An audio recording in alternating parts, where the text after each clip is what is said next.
Driver's license and registration, or I'll start citing every car in this funeral line." The young officer's voice cut through the still morning like a blade. He didn't care that the hearse was just steps from the veteran cemetery. Franklin Ward, 83, stared at the citation in his trembling hands. Not from fear, but fury. His best friend lay in that coffin. And this was how honor died. Not in battle, but under a pen. Then, 6 long minutes later, 2 unmarked state vehicles pulled up. A senior trooper stepped out and calmly said, "Tear it up." A funeral, a ticket, and a choice between rules or respect. What happened next? Silenced the entire street. Stay with me. You won't forget this story. The morning air clung like wet cloth to Franklin Ward's skin as he adjusted the knot of his black tie in the mirror. 83 years old, and this was the only knot he never forgot how to tie. Outside, the sky hung low over their small New England town, wrapped in fog thick enough to blur the church steeple he'd saluted every Sunday for the past 5 decades. But today wasn't Sunday. Today he was burying his best friend. The old man moved slowly, his joints creaking like the floorboards of the house he'd lived in since 1959. A single ribbon sat pinned to his lapel. Not flashy, just one clean bar of service. The same one Leo Barrett had worn the day they returned home from Vietnam. They had made a pact in a foxhole outside Da Nang. If one of us doesn't make it, the other sees the family through. They both made it, but Leo always said, "Just in case doesn't mean never." Franklin had remembered. Now, just in case had arrived. He stepped out to the driveway, the black sedan already waiting. The funeral home had offered to send a driver, but Franklin insisted on doing it himself. In the passenger seat sat Emily Barrett, Leo's only child. She was in her 30s now, but the look on her face reminded Franklin of the girl he once carried on his shoulders during a 4th of July parade. Today, her shoulders sagged under a weight no one should ever have to carry. "Ready?" he asked gently. She nodded without a word, eyes red but dry. Her grief had passed the point of tears. It was the silent, hollow kind, the kind you felt more than heard. As Franklin eased the car onto the wet pavement, the world around them felt suspended. No honking horns, no buzzing phones. Just the slow rhythm of tires over rain-slicked asphalt and the soft creak of windshield wipers. Every house they passed looked familiar, but empty, like the town itself had paused out of respect. The cemetery was just on the edge of town, where the old oaks stood guard like silent sentinels. As they approached, Franklin could see the tops of the headstones emerging through the fog. Hundreds of them, each with its own story, each with its own war. He glanced at Emily. She was staring ahead, her lips pressed together in a line of grief and discipline, just like her father. Franklin swallowed hard. Today wasn't just a goodbye. It was a promise fulfilled, a chapter closed, and a final salute to a man who had stood by him in mud, fire, and memory. And this drive, this silence, was the only tribute that truly mattered. The line of cars moved slowly through the fog, headlights dimmed in respect, not necessity. There was no rush. No one honked. The procession knew exactly where it was going, and why. At the front, the black hearse moved like a vessel through memory, carrying the weight of a hero and the silence of those who knew what he meant. Franklin Ward kept both hands on the wheel of the lead car behind the hearse. Emily sat beside him, folded into herself, like her very frame had collapsed inward to hold her grief. He didn't say anything. Words didn't mean much on days like this. Presence did. They were just a few blocks from the veteran cemetery when flashing red and blue lights suddenly cut through the mist like a blade. A patrol car veered across the street, blocking the intersection ahead. Its presence was jarring, sharp, loud, disruptive. The procession began to slow, unsure. A break in the reverence. A note out of key in a sacred hymn. Franklin narrowed his eyes as the officer stepped out. He looked young, maybe early 20s, the kind of young that still had creases in his uniform and too much shine on his badge. Officer Chad Rankin. Franklin didn't recognize him. Likely a new recruit, fresh out of academy and eager to assert his authority.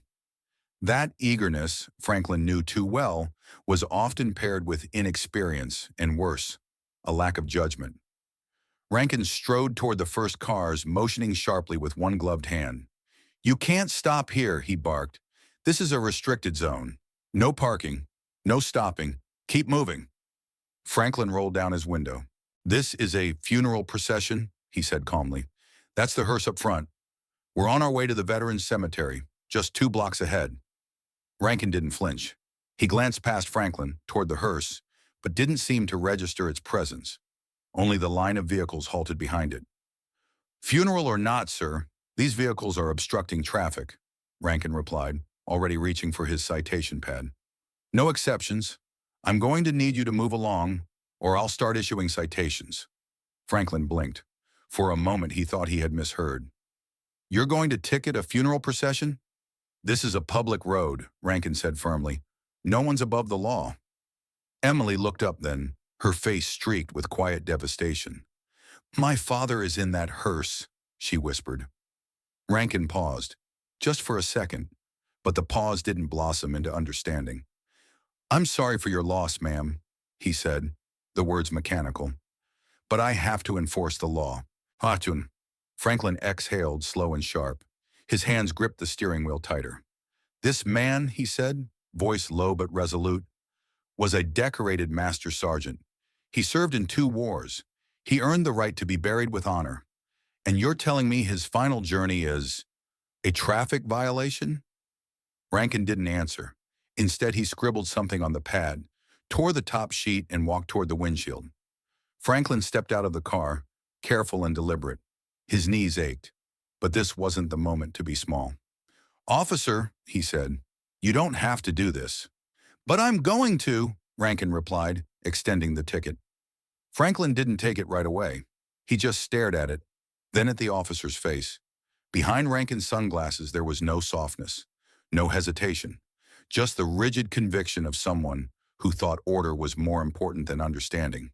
The other cars behind them had come to a full stop now, caught in the awkward stillness of witnessing something they shouldn't have to. A funeral shouldn't be a battleground, but here they were, challenged, detained, dishonored. Franklin took the ticket. His hands trembled, but not from age, from fury. This wasn't just about him. This was about Leo, about every flag-draped coffin Franklin had helped carry through sand, snow, and memory. And this was how honor died? Not in combat, but under a pen? Franklin held the ticket in one hand, his grip tight enough to crumple its edges. His other hand rested on the car door, knuckles white with restraint. He had faced worse men in worse places, but something about this moment cut deeper than combat ever had. He looked squarely at Officer Rankin. "Do you know the name Leo Barrett?" he asked, his voice steady. Rankin furrowed his brow beneath his polished cap. "Sir, I'm not here to discuss names." "You should," Franklin replied. "Because that's the man in that hearse. Master Sergeant Leo Barrett. 2 tours in Iraq, 1 in Afghanistan, Silver Star recipient, Bronze Star with Valor. He once pulled 9 of his men out of a village surrounded by insurgents. Carried the last one on his back for 2 miles through sniper fire." Rankin's expression didn't change. Not a blink, not a shift of stance. Just the flat look of someone who had been trained to separate narrative from policy. Franklin stepped closer, not in defiance, but with the quiet gravity of someone carrying more years, more weight, than the young officer could understand.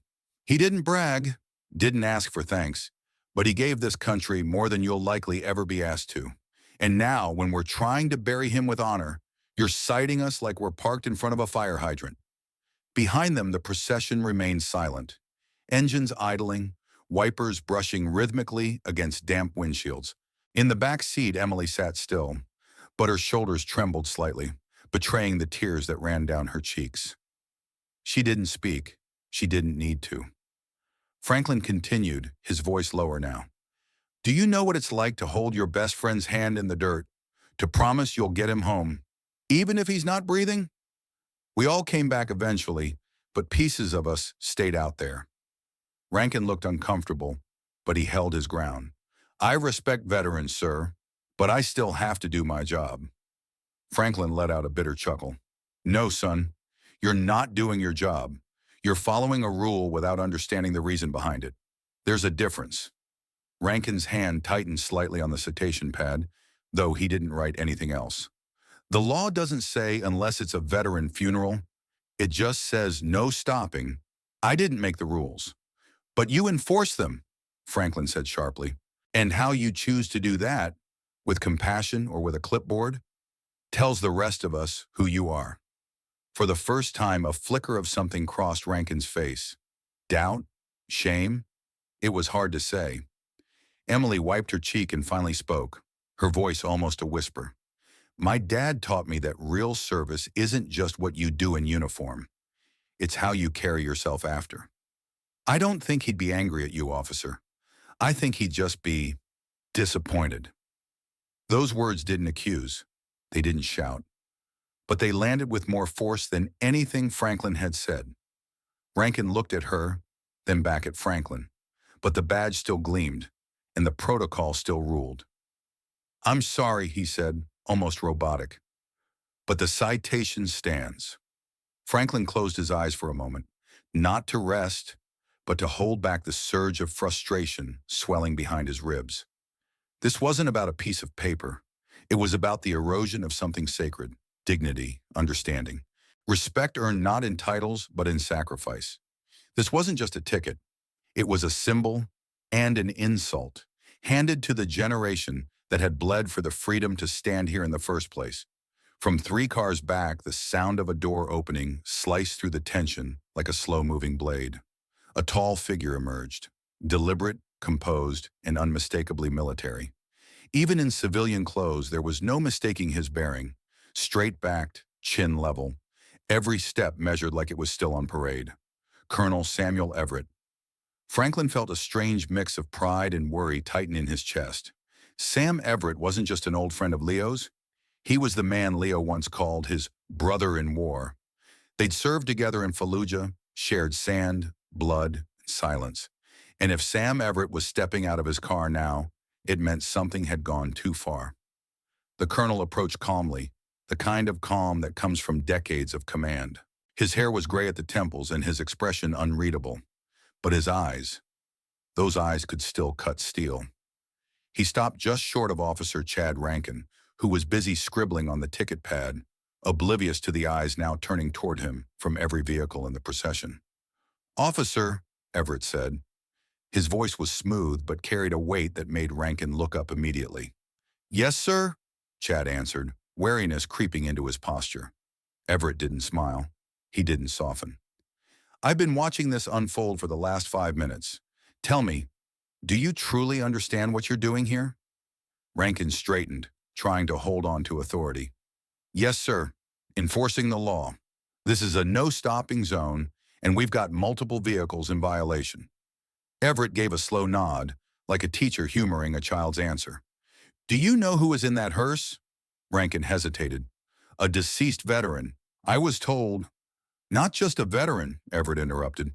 That's Master Sergeant Leo Barrett, Silver Star, Bronze Star with Valor, 26 years in the Army, saved American lives on 3 continents, and now on his final journey, his funeral procession has been halted by you. Rankin swallowed, clearly aware that he was now on uneven ground. I understand that, sir, he began, his tone shifting to defensive. But the law doesn't make exceptions for funerals, and I have to treat everyone equally. If I let this go, others will say I played favorites. Favorites? Everett echoed, eyes narrowing. You think this is about favoritism? This isn't a parade. This isn't a political rally. This is a funeral for a decorated soldier, for a man who gave more in one deployment than most given a lifetime. You don't need to make an exception. You need to use judgment, compassion, basic human decency. There was a silence, deep and uncomfortable. Cars behind them remained still, windows rolled down now. People listening, watching, waiting. Rankin looked down at the nearly completed citation. For a brief moment, he seemed unsure. But then he shook his head, dug in his heels. I'm sorry, Colonel. I have to finish what I started. This is my duty. Everett's jaw tightened, but he didn't raise his voice. He simply stepped back. Franklin's breath caught as the officer tore off the ticket and held it out again. Chad Rankin stood there, shoulders squared, unaware of just how small he had become in that moment. The paper in his hand wasn't just a citation now, it was a symbol of blindness, of the dangerous kind of authority that follows rules without heart. Franklin took it in silence. Emily turned her head away, tears spilling again. And in the quiet that followed, not a single person could believe what they had just seen, that a war hero's final goodbye had been reduced to a traffic violation. 6 minutes had passed, long ones. Franklin Ward stood motionless beside his car, ticket still in hand. The paper trembled slightly in his grip, though not from weakness, but from a quiet, righteous fury he hadn't felt since Saigon. The funeral procession behind him sat like a line of ghosts, waiting to move forward, but held hostage by one man's blind adherence to a rulebook. Then the sound of approaching engines, low, clean, authority without chaos. Two unmarked vehicles pulled up from the far end of the street, sleek, dark, and silent except for the soft pulse of red and blue lights dancing through the mist. These weren't local cruisers. These were state patrol. Their arrival didn't disrupt the street. It corrected it. From the lead car, the driver's door opened with slow precision. A man stepped out, tall, solid, with a quiet gravity that required no raised voice, no posturing. His uniform was crisp, his movements unhurried. The kind of man who didn't need to command the room. The room adjusted around him. Sergeant Alan Brookshire. Franklin had never met him, but he knew the type instantly. Not the kind who chased authority, but the kind who carried it. Emily noticed too. She stopped crying for the first time in minutes, her breath catching in quiet hope. Brookshire removed his hat respectfully as he approached the scene. He took one look at the hearse, the folded flags on the dashboard, the drawn faces in every car. Then he turned his eyes to Officer Chad Rankin, who now stood stiffer than ever, the citation pad still clutched to his chest. "Officer Rankin," Brookshire said, voice firm but composed, "can you please explain what exactly is happening here?" Rankin shifted awkwardly. "Yes, Sergeant. These vehicles are stopped in a no-parking zone. I was enforcing Code 43A. They were blocking traffic and—" Brookshire held up a hand, signaling for silence. His eyes now fell on Franklin. "And this is a funeral procession?" "Yes, sir," Franklin replied evenly. "We're escorting Master Sergeant Leo Barrett to the Veterans Cemetery." At the mention of the name, Brookshire's demeanor shifted, just slightly but unmistakably. He turned fully to face the hearse again. The gravity in his posture deepened. "Leo Barrett," he repeated. He took a breath. "I met him once. Veterans Day ceremony up in Concord. He spoke last after the governor. Said 5 sentences and silenced the whole crowd. Humble man. The kind that made you feel small just by standing next to him." He turned slowly to Rankin. "And you ticketed his funeral procession?" Rankin opened his mouth, but the weight of the question swallowed whatever defense he was about to offer. Brookshire didn't raise his voice. He didn't need to. "Officer Rankin," he said, tone suddenly sharper, "you will retrieve that citation, apologize to Mr. Ward, and tear it up in front of this procession." Rankin flushed. "But, Sergeant, I was just following—" "Do it," Brookshire cut in, eyes hard now. "There's a difference between law and justice. Today you picked the wrong side." Rankin froze, jaw tight. Then slowly he stepped forward and extended a shaky hand toward Franklin. "Mr. Ward, I apologize for the citation, for the disruption, for my lack of judgment." Franklin didn't answer. He simply handed the ticket back. Rankin took it, looked at Brookshire one last time, then, with both hands, ripped it in half. Then into quarters. The small, crumpled pieces floated to the damp pavement like confetti at a funeral no one wanted to celebrate. Brookshire nodded once, then turned to his patrol team behind him. "Escort detail," he ordered. "Full honors. Clear every intersection until they reach the cemetery." His troopers moved immediately with the precision of men who knew the value of a final journey. One vehicle pulled ahead of the hearse, lights steady and silent. The other fell to the rear. Brookshire stepped beside Franklin once more. "On behalf of the State Patrol," he said, "and anyone who ever wore a uniform with pride, I apologize. Leo Barrett deserved better than this, and we intend to make sure he gets it." Franklin, jaw clenched, nodded. His throat was too tight for words. The procession began to roll again, not with delay or shame, but under protection. And behind them, Officer Chad Rankin stood alone on the sidewalk, the pieces of the citation at his feet, watching a lesson pass him by, in the form of a quiet hero's final ride. The rain had stopped, but the street still glistened, not with stormwater, but with the reflection of red and blue lights that now moved slowly and purposefully down the road. At the front of the procession, one of the state patrol vehicles led the way, its lights not flashing an alarm, but glowing like lanterns in a solemn vigil. Another patrol car followed behind the last vehicle, boxing the convoy in a circle of respect. What had been a stalled, almost disgraced moment was now a restored march of dignity. Franklin Ward gripped the wheel, eyes steady ahead, but something had changed inside him. Not just relief, something deeper. A weight lifted, not for himself, but for Leo, the man he couldn't save in the end, but whom he could still honor. And now, thanks to Sergeant Brookshire, that honor was being protected. Publicly, undeniably. As the hearse turned onto the main street leading to the Veterans Cemetery, something remarkable began to happen. People stopped. A man who had been mowing his lawn removed his cap and stood still. A woman pushing a stroller paused, placed her hand over her heart. Two teenagers at the corner convenience store stepped off their bikes and bowed their heads. More and more along both sides of the road, the town responded. They hadn't seen the confrontation. They didn't know the details, but they saw the hearse, the escort, the gravity. And instinctively, they understood. Hands went to hearts, heads bowed, conversations halted. For Leo Barrett, not a celebrity, not a politician, just a man who had served. Franklin glanced in the rearview mirror. Emily sat straighter now. Her face still bore the strain of grief, but also something else, a trace of peace, the kind that comes when you know someone is finally being seen for who they were. At the far edge of the scene, partially obscured by mist and distance, Officer Chad Rankin stood alone beside his cruiser. His citation pad was gone, replaced by folded arms and downcast eyes. He didn't speak, didn't move, but something in his posture had shifted. The arrogance was gone. So was the certainty. In its place stood something unfamiliar to him, reflection.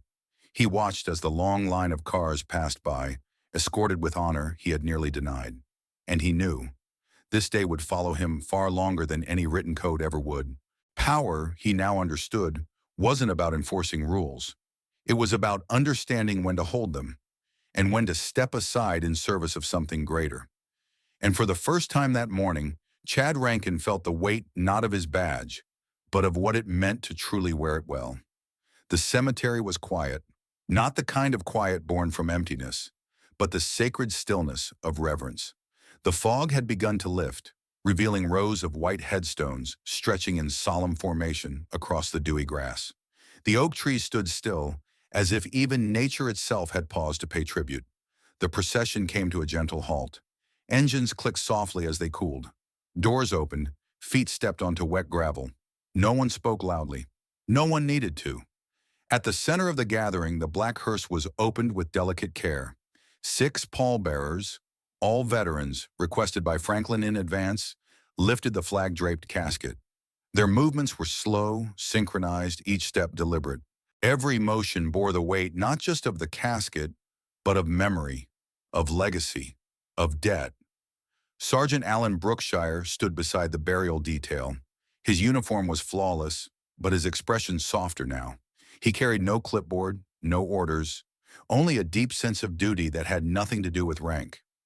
When the casket was placed above the open grave, the honor guard took their positions. The 3-volley salute cracked through the air like thunder in a cathedral. Then came the long, mournful notes of taps, and time itself seemed to bend under the sound. Franklin closed his eyes. So did Emily. So did many others. After the final note drifted away, Sergeant Brookshire stepped forward. In his hands was the carefully folded American flag. Triangle tight, stars facing outward. He knelt before Emily, his eyes steady and respectful. "On behalf of a grateful nation," he said, voice low, "and the United States Army, I present to you this flag as a symbol of our appreciation for your father's honorable and faithful service." Emily accepted the flag with trembling hands, her lips pressed together, a single tear falling onto the cloth. She didn't speak, but her gaze said enough. "Thank you for seeing him." Then Colonel Samuel Everett took his place at the head of the grave. His voice, though quieter than on the street earlier, carried with effortless command. "I first met Leo Barrett in the middle of chaos," he began. "Two men down, bullets raining from rooftops. I was pinned behind a burned-out truck, convinced I'd never see daylight again. And then, there he was, calm, grounded, smiling even. He pulled me out once, and again a year later in a desert whose name I've never been able to pronounce." A few chuckles rippled gently through the crowd. He didn't brag, he didn't broadcast his courage. He just showed up, over and over, for his country, his comrades, and later, for this town. And so today, we show up for him. He paused, glancing toward the crowd. "No one here will speak of traffic stops, or citation pads, or what tried to stain this morning, because Leo Barrett deserves to be remembered in light, not shadow, and we will carry that light forward." He stepped back, saluted one last time, sharp, clean, and the service concluded. But no one moved, not right away. They stood a little longer, letting silence return, not as an absence, but as respect. The crowd had gone. The folding chairs were stacked, the honor guard dismissed, the polished boots and white gloves returned to their quiet lockers. But Franklin Ward remained, standing alone beside the grave of his closest friend. The casket had been lowered, the soil not yet shoveled in. The final moment hadn't come from a trumpet or a folded flag, but from silence, the kind only the living can feel. He exhaled slow and deep and looked to the ground. Just beside his worn leather shoe, half sunken into the damp earth, lay a crumpled, torn scrap of white paper. The remains of the citation, ink smeared, edges curled from rain, forgotten by everyone else, but not by Franklin. He bent down slowly, knees stiff, and picked it up. It was fragile now, more mud than message. But to him, it wasn't a ticket anymore. It was a symbol, not of disrespect, but of what happens after disrespect.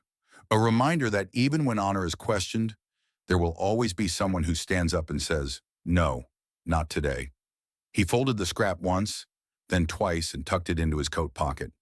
As he looked out over the cemetery, the sun finally broke through the clouds, cutting soft beams across the headstones.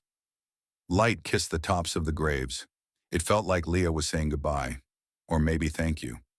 Franklin didn't cry, not today, but his lips moved slightly. "I kept my promise, brother," and he meant it.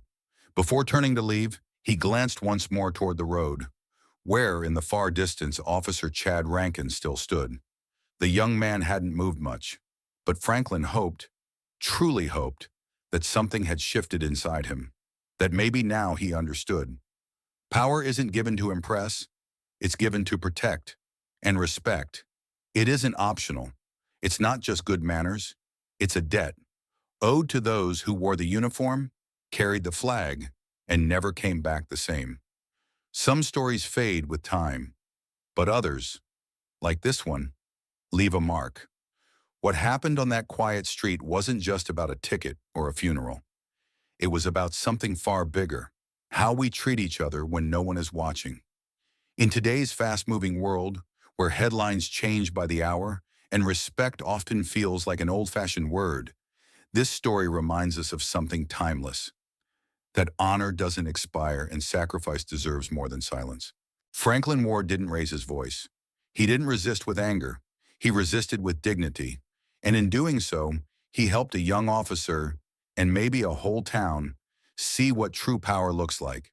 Not control, but compassion. Not rules, but respect with judgment. Now let me ask you, have you ever witnessed someone forget what respect looks like, and someone else remind them?